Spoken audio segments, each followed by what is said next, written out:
We want justice. পুরুষ মানুষের জাত কি এরকম হবে যে আমাকে ছিঁড়ে খাবে? আরজি করকে নিয়ে কেঁদে কেটে ওভার অ্যাক্টিং রচনার এবার ধুয়ে দিলেন বিরক্ত নেটিজেনরা।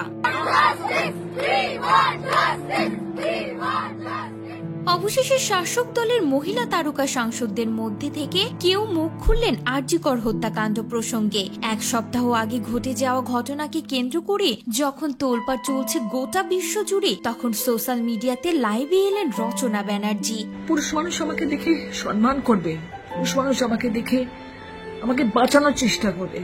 কেঁদে কেটে জানালেন তার মনের দুঃখের কথা, আর তাতেই চরম বিরক্ত নেটিজেনরা। উল্টে ধুয়ে দিলেন তাকেই। আরজি করের নৃশংস ঘটনার প্রতিবাদে তৃণমূল সাংসদ রচনা ব্যানার্জি দোষীদের শাস্তির দাবি জানিয়েছেন। সোশ্যাল মিডিয়াতে লাইভে এসে তিনি বলেন, আমি আপনাদের সকলের সামনে এসেছি সাধারণ নাগরিক হিসেবে। আমি একজনের মা, একজনের মেয়ে। আজ 15ই আগস্ট স্বাধীনতা দিবস। দেশ আমাদের স্বাধীন হয়েছে।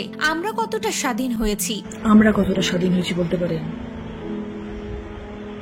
সত্যি কি আমরা স্বাধীন হয়েছি? সত্যি কি আমরা স্বাধীন হয়েছি? আমরা কি স্বাধীনভাবে ঘুরতে পারছি? সারা ভারতবর্ষের মহিলারা কি আজ স্বাধীনভাবে ঘুরতে পারছে? এসব কথা বলতে গিয়ে রীতিমতো কান্নায় ভেঙে পড়েন রচনা ব্যানার্জি। পুরুষ মানুষ আমাকে দেখে সম্মান করবে, পুরুষ মানুষ আমাকে দেখে আমাকে বাঁচানোর চেষ্টা করবে।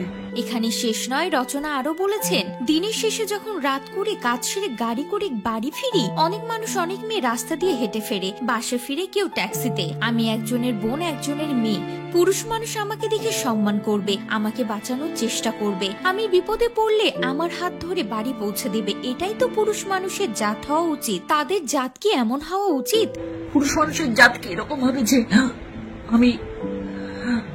আমাকে ছিঁড়ে খাবে? আমি কাঁদবো, আমার আওয়াজ বাইরে পৌঁছাবে না, আমাকে ছিঁড়ে খাবে? কেন হবে? আমাদের এর জন্য কঠিন পদক্ষেপ করতে হবে। ভারতীয় সংবিধানের বিচার ব্যবস্থা এমন হতে হবে যে কোনো মেয়ের দিকে কোনো পুরুষ কুনজর দিতে পারবে না। তাদের শাস্তি এমন হবে যে তারা ভাববে এটা আমরা করব কিনা। এরকম শাস্তি হওয়া উচিত। এই কথা বলতে বলতেও কেঁদে ফেলেন তিনি। আমাদের একটা কঠিন স্টেপ নিতে হবে। তবে রচনার কান্না দেখে উল্টে বেজায় বিরক্ত হয়েছেন নেটিজেনরা। কেউ বলছেন ভণ্ডামি করছেন, ওভার অ্যাক্টিং করছেন। অভিনেত্রী শ্রীলেখা মিত্র লিখেছেন যাত্রাপালা একেবারে। কেউ লিখেছেন, উফ 10 লাখ রেট দিয়েছে তোমার মা মমতা, এত কিসের তোমার চিন্তা? আর টিকিট পেতে কাদের খুশি করেছো ভেবে দেখো দিদি নাম্বার 1। কেউ লিখেছেন, এত মেকআপ করে লাইভে এসে কাঁদতে আগে কোনোদিনও দেখিনি। কেউ লেখেন, আবার নাটক করছিস তুই, ন্যাকা নাম্বার 1। কারো মন্তব্য, জ্ঞানের কথা শুনে হাসি পেয়ে গেল। তা দিদি, আপনি এতদিন কোথায় ছিলেন? বিচার ব্যবস্থা এমন হতে হবে, আমি তো একজনের বোন, আমি একজনের মেয়ে,